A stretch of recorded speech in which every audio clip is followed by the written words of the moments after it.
विदेशों में भी भारतीयों के हेल्प के लिए या आजादी पाने के लिए एक पार्टी की स्थापना हुई जिसका नाम रखा गया गदर। गदर पार्टी, या बिहारी भाषा में कहे गर्दा उड़ाना चाहते थे। कहां रहकर? विदेश में रहकर। अब विदेश कहां? तो ये रहते थे कहां पे? उत्तरी अमेरिका। अब अमेरिका में जो भी भारतीय आए उनके हेल्प के लिए इस तरह की पार्टी की स्थापना की गई और जो भी लोग आए उनमें भारत के प्रति राष्ट्रीय भावना का विकास हो, इसके लिए ये लोग पार्टी बनाए थे। तो सबसे पहले बात आता है कि इस पार्टी की स्थापना किसने की थी? तो पहले कब हुई थी? देख लीजिए, नवंबर 1913। कहां हुई थी? तो अमेरिका के सैन फ्रांसिस्को। ये बहुत बार एग्जाम में पूछ चुका है, यहां तक कि आपका बीपीएससी अधरोगा में भी आया था। उसके बाद आता है कि यहां पे अध्यक्ष कौन है। एक चीज बताएं, आपकी किताबों में दो लोग का नाम आता है, एक आता है आपका लाला हरदयाल और दूसरा नाम आता है काशीराम। लेकिन यहां पे देखिए अध्यक्ष कौन है? सोहन सिंह भाकना। ये भी नाम आप जरूर याद रखिएगा, ठीक। तो यहां पे सोहन सिंह जो है वो क्या है? अध्यक्ष है। और उसके बाद अगर सचिव की बात करें तो लाला हरदयाल, और उसके अगर बात करें कोषाध्यक्ष की तो काशीराम। लेकिन गौर करने वाली बात है, ये पार्टी का स्थापना कब हुई?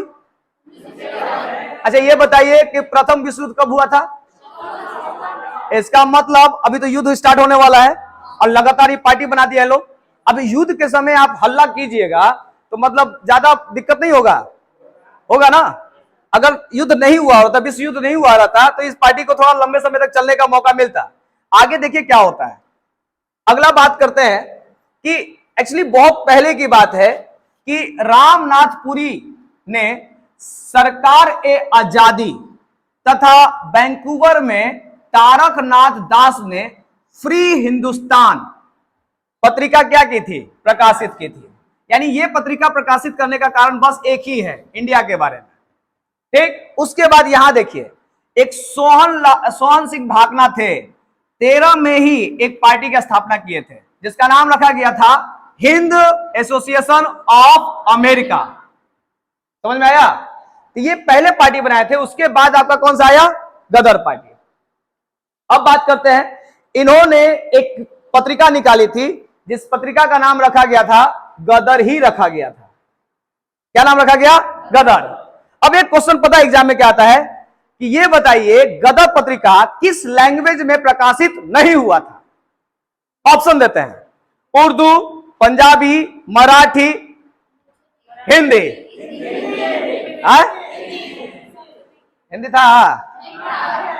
ये क्वेश्चन आता है, लेकिन अभी आपके सामने था तो आपने कह दिया, लेकिन अगर हिंदी अगर एग्जाम में आता ना तो पक्का आप वहां पे गलती करके आते। तो इन्होंने एक गदर नाम का या हिंदुस्तान गदर नाम से प्रकाशित किया था। किस किस लैंग्वेज में? अंग्रेजी, उर्दू, मराठी और पंजाबी। यानी हिंदी आपका नहीं हो। कंफर्म? अब आते हैं आगे।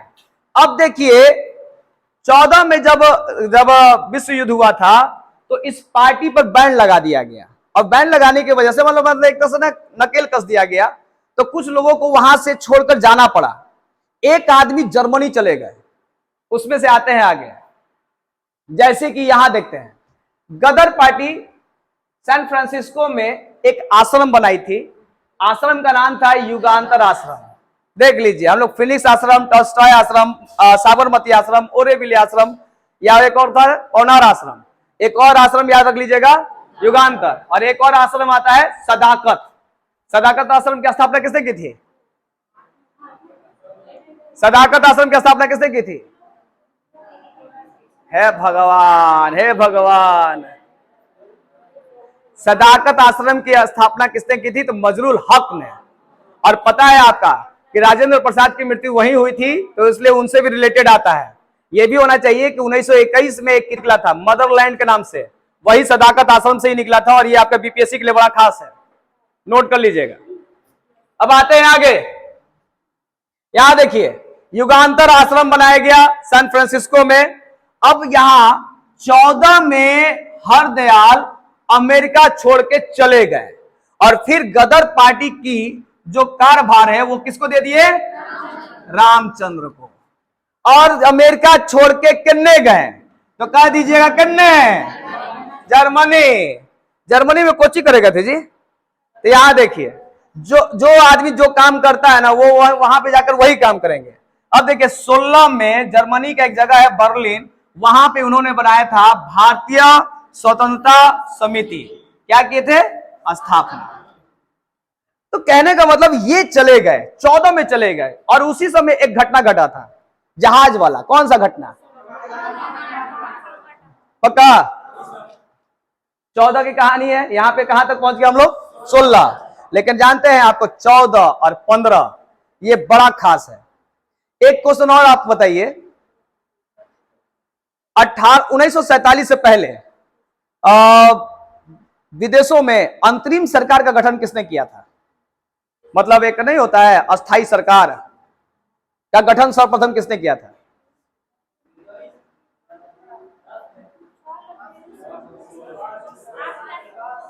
है सुभाष चंद्र बोस। लेकिन सुभाष चंद्र बोस से पहले भी करने वाले कोई और थे? नहीं। आते हैं आगे। अब यहां तक पहुंच गए। अब यहां नेक्स्ट ये फिगर देखिए, इनको ये है राजा महेंद्र प्रताप। और ये एक बार जब एग्जाम में आएगा ना, बहुत लोग का हालत खराब हो गया था। कभी सोचे लोग नहीं थे कि ये भी क्वेश्चन आ सकता है। यहां पे देखिए हुआ क्या था कि 1915 में एक अंतरिम सरकार का गठन हुआ। अब जो इंग्लैंड से खार खाए हुए हैं, यानी इंग्लैंड से जो दुश्मनी मोल लिए हुए हैं, वो लोग क्या करेंगे, इंडिया का सपोर्ट करेंगे। यहां पे इंडिया का सपोर्ट करने वाला कौन था, जर्मनी। तो यहां कहता है कि 1915 में काबुल में अंतरिम सरकार की स्थापना हुई, जिसका समर्थन या जिसको मान्यता जर्मनी में दिया था और रूस ने भी दिया था। अब इस अंतरिम सरकार के कोई ना कोई राष्ट्रपति होंगे, कोई ना कोई प्रधानमंत्री होंगे। तो राष्ट्रपति बने थे राजा महेंद्र प्रताप और प्रधानमंत्री बने थे कौन, बकरतुल्ला। ये खास है। उसके बाद देखिए मंत्रिमंडल में सदस्यों का नाम देखिए, जैसे मौलाना अब्दुल्ला, मौलाना बशीर, सी पिल्ले, राम शेर सिंह, मथुरा सिंह, खुदा बख्श। नाम आया, खुदा बख्श। और आपको पता होगा कि अभी हाल ही में बीपीएससी में क्वेश्चन आया है खुदा बख्श वाला। इंडिया के सबसे प्राचीन लाइब्रेरी में जाना जाता है, और आपका पांडुलिपि वहां पे बहुत पुराने मिलते हैं, पटना में है। और एक आपका ये नाम आता है मोहम्मद अली। मोहम्मद अली का नाम सुना है आपने कभी? मोहम्मद अली का नाम बताइए, किस आंदोलन से जुड़ा हुआ है? जल्दी। हाँ, खिलाफत आंदोलन। खिलाफत आंदोलन में यही दोनों भाई किए थे, मोहम्मद अली और शौकत अली। एक बात और भी जानकर आश्चर्य हो जाएगा आपको, भारत असहयोग आंदोलन जब हुआ था, उसमें पहला व्यक्ति जो जेल जाने वाला था वो कौन थे? मोहम्मद अली। इसलिए दो जगह नाम आप याद रखिएगा। समझ में आ गया? तो पहला अंतरिम सरकार वाला समझ में आ गया ना, महेंद्र प्रताप। अगला बात करते हैं कामागाटा मारू। देख लीजिए कितना भीड़ भाड़ है। हाल ही में अभी हम बता भी रहे थे कि एक ब्लॉग देख रहे थे, 4 दिन से जहाज पे था, तो कह रहा ना हमको चक्कर आ रहा है। पानी वाला जहाज पे आज तक रहे नहीं है, हमको चक्कर आ रहा है। चारों तरफ खाली पानी पानी दिख रहा है, और जहाजवा ऐसे ऐसे हो रहा होगा, सही मजा भी नहीं आता है। सोने भाई ऐसे सोता रहा होगा आदमी जहाजवा पे, जैसे बसवा में आदमी झूलते रहता है। सोचने वाली बात है, ये व्यक्ति जितने लोग आप देख रहे हैं नाव पे, भीड़ में इतने लोग थे, और ये लोग जा रहे थे कहां पर, समुद्र में, और वो जा रहे थे अमेरिका, यानी कनाडा जा रहे थे, उत्तरी अमेरिका के कनाडा में। लेकिन इन व्यक्तियों को उतारा ही नहीं गया। ठीक, चलिए पहले देखते हैं। कामागाटा मारू, इतना भयंकर नाम कोची का है, एक जापानी जहाज का। इसको किराए पे लिया किसने था? गुरुदत्त ने। कब लिया था? तो 14 मार्च, नहीं, मार्च 1914 में। किससे लिया था? तो यहां पे मिस्टर चूने दिया हुआ है, कहीं बुने दिया रहता है, ठीक, बुने या चुने। अब बात करते हैं इसमें कितने लोग बैठे थे, तो 376 यात्री।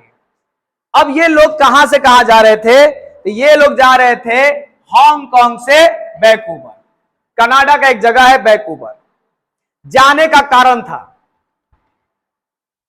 कनाडा की सरकार ने एक नियम लागू की थी कि अगर कोई भारतीय अगर कनाडा की नागरिकता चाहिए, तो उसको क्या चाहिए था, तो वो डायरेक्ट इंडिया से कनाडा आए। लेकिन ये लोग कहां से जा रहे थे, हांगकांग से। तो क्या गुरुदत्त मूर्ख थे, यहां पे ये सवाल उठता है, आखिर गुरुदत्त ने ऐसा फैसला क्यों लिया।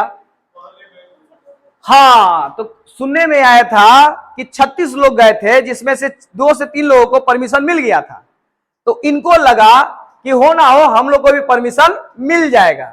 लेकिन जैसे ही वो जहाज गया वहां पे, तो भाई सबसे खतरनाक बात बता ही रहे हैं कि यहाँ पे उस समय विश्व युद्ध चालू हो चुका था। अब सारा देश तो लगभग लॉक था। अब यहाँ पे विश्व युद्ध की वजह से कनाडा की सरकार ने कहा कि आप यात्रियों को इतना महीना भले झेलते हुए आए होंगे, लेकिन यहां कनाडा में रहने की इजाजत नहीं दी जाएगी, इवन आपको उतरने भी नहीं दिया गया। अब बताइए, कोई 4 दिन में चक्करा रहा है लोग पानी में घूमने में, ये लोग 3 महीना से पनिया में ऐसे ऐसे करके पहुंचे होंगे लोग, और बेचारा स्थल दिखा होगा तो सोचता कि उतरी कहा उतरी, ना ना ना, बहुत कष्ट वाला बात है। भले हम लोग पढ़ रहे हैं लेकिन फील नहीं कर पा रहे हैं, शायद उस जहाज पर तो फील कर लेते हैं हम लोग। टाइम मशीन होना चाहिए था, जब भी होता है टाइम मशीन से सीधे जाकर हम लोग बनाते हैं। देखिए देखिए, यही है कामागाटा मारू जहाज, और देखिए इसमें लोग हैं, कहां जा रहे भैया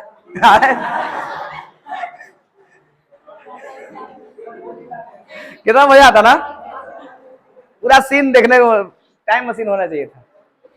चलिए अब आते हैं नेक्स्ट, उतरने नहीं दिया गया। अब यहां पे कहते हैं कि भाई यात्रियों के अधिकार के लिए कुछ लोग थे, जैसे कि हुसैन रहीम, सोहनलाल पाठक और बलवंत सिंह। इन्होंने एक कमेटी बनाई जिसका नाम था शोर कमेटी। कितनों कमेटी बनाए, इजाजत नहीं मिला।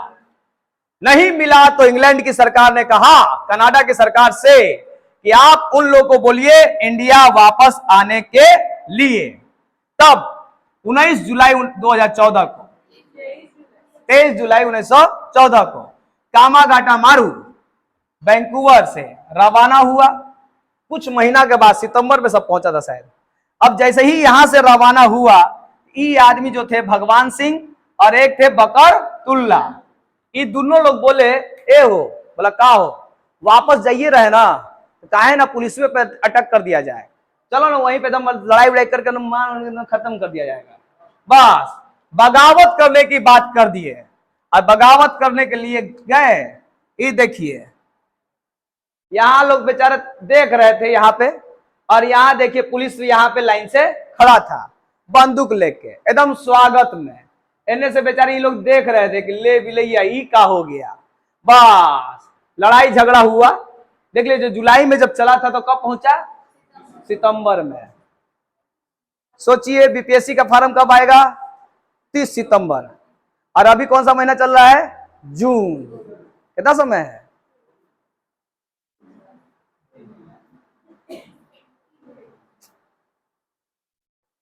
कहां पहुंचे थे भारत में, बज कहां पे, कोलकाता।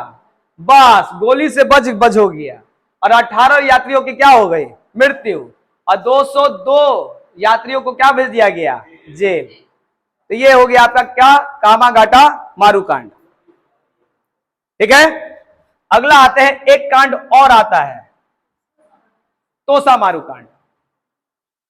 एक्चुअली तोसा मारू भी क्या है, एक जहाज है, और ये जहाज कहां जा रहा था, तो सिंगापुर। वहां में एक यात्री थे जिनका नाम था भाई परमानंद। इन्होंने यात्रियों को कहा ब्रिटिश सरकार के खिलाफ कोची करेंगे, बगावत। वहां थे भगवान सिंह और बकरतुल्ला, यहां पे कौन थे, परमानंद। ये चढ़ाने के बाद यहां पे चिश्ती खां और डुंडे खां, इनके ही नेतृत्व में वहां पे अड्डा पे, सैनिक अड्डों पे गए, कब्जा कर लिए और फिर तिरंगा झंडा फहरा दिए। लेकिन बाद में बेचारे लोग हार गए। लेकिन इस तोसा मारू कांड को जो 2014 में ही हुआ था, इसको हम लोग सिंगापुर की क्रांति के नाम से जानते हैं। इत्तेफाक की बात है, बहुत सारे किताबों में सिर्फ कामागाटा मारू का चर्चा किया हुआ है, बहुत सारे किताबों में इस कांड का चर्चा नहीं किया गया।